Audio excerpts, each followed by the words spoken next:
After many cases of active shooters and mass casualties in the country, local law enforcement had the chance to learn how to better handle the dangerous situations. CBS 4's Joel Flores has more on this training. We, by the grace of God, have escaped those kinds of incidents necessarily in our public institutions and generally across in South Texas. From 2000 to 2014, 40 out of the 50 states have experienced an active shooter event, and 40% of active shooters turn away from shooting more innocent victims and turn their anger and attention towards first responders. This training is very crucial in a critical incident like an active shooter. As you can see, it's very chaotic.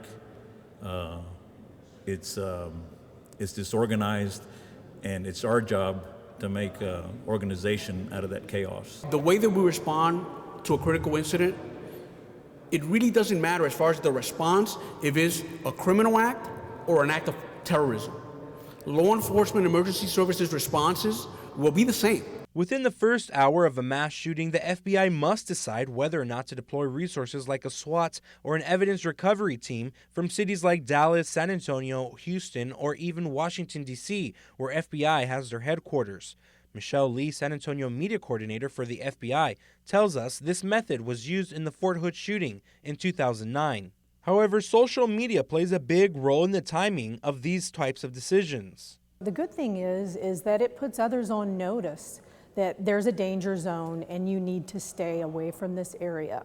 And most definitely, those messages have saved lives.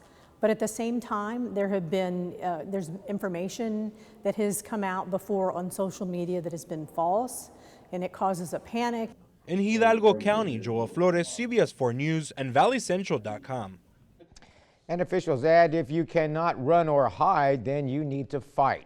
If you're in an open space and an active shooter is there, use any weapon you can get your hands on, such as a fire extinguisher, a high-heel shoe, or perhaps a chair, and fight for your life.